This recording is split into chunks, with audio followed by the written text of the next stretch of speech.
లలిత exchange Utsav పాత నగల అదే బరువుకి కొత్త నగలు తీసుకో నగల ప్రైస్ లో 20% ఆదా చేసుకోవచ్చు.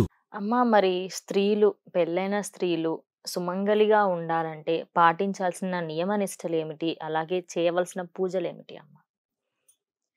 స్త్రీలు పెళ్ళైనప్పటి నుంచి కూడాను పెళ్లిలో మొట్టమొదటగా తంతులో పూజ చేయిస్తారు కదా. హ్మ్. గౌరీ పూజ గౌరీ పూజ. చేయిస్తారు. ఆ ఆ! తర్వాత మాంగళ్యానికి పూజ చేయిస్తారు. అక్కడ మొదలవుతుంది ఆడవాళ్ళకి పూజలు అనేటటువంటిది. హ్మ్. అంటే నిత్యము చేయవలసినది ఇంట్లో మటుకు మగవాళ్ళు పూజ చేయాలి. ఆడవాళ్ళు అక్కడ కావాల్సినటువంటి ఏర్పాట్లు చూడాలి. అయితే ఆడవారికి విశేషంగా కొన్ని పూజలు, నోములు, వ్రతాలు చెప్పబడ్డాయి. ఎందుకని అంటే భర్త ఆయుష్ కోసమని.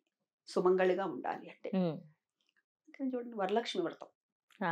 ఆడవాళ్ళకి చెప్పారు. ఆడవాళ్ళకి చెప్పారు. అదేవిధంగా పెళ్ళైన సంవత్సరం నుంచి కూడాను ఇంట్లో ఆనవాయితీ ఉన్నటువంటి వారు మంగళగౌరి వ్రతం 5 సంవత్సరాల పాటు చేసుకొని ఆ తర్వాత ఉద్యాపన చేసుకునేటటువంటిది ఈ మంగళగౌరి వ్రతాలు.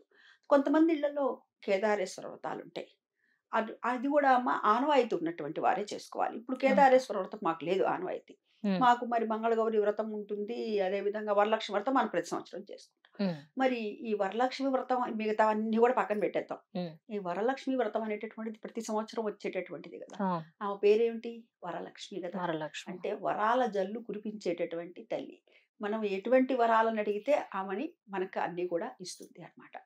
నిత్యము కూడా స్త్రీలు మగవాళ్ళు పూజ చేస్తారు. ఇంకా ఎవరైతే ఇంట్లో యజమాని పూజ చేస్తారో ఆ ఇంటి మొత్తానికి కూడా కాపుదలగా ఉంటుంది. అవును. ఆ ఇంటి మొత్తానికి కూడా రక్షణగా ఉంటుంది. మరి ఆడవాళ్ళు ఏం చేయాలి అంటే నాకైతే లక్ష్మీ గణపతి, గౌరీ పంచాక్షరి ఉపదేశం ఉంది.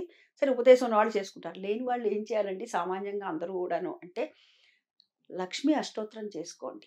గౌరీదేవి అష్టోత్తరం ఉంటుంది. ఈ 2 చేస్తే చాలు. ఆడవాళ్ళు ఇంకేం పెద్దగా ఏమి గంటలు గంటలు పూజలు చేయక్కర్ల ముక్కులు మూసుకొనిను లేకపోతే హ్మ్. వంట భోజనానికొస్తే మగవాళ్ళు అంటుంటారు కొంతమంది దగ్గర. 10 అవును. నిమిషాలని చూపిస్తూ ఉంటారు. అంటూ సౌజ్ఞలు చేస్తుంటారు. అంటే హ్మ్. నువ్వెళ్లి కాళ్ళు కడుక్కొని మంచినీళ్ళు తాగిరా నేను అప్పటిలాగా వడ్డిస్తాను అయిపోతది అయిపోతుంది. పూజ. అట్లా చెప్తూ ఉంటారు. అవును.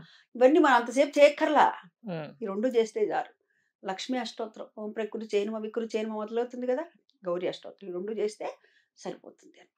ఈ విధంగా ఎవరైతే చేస్తారో వాళ్ళు సుమంగళిగానే ఉంటారు ఆ స్త్రీలు.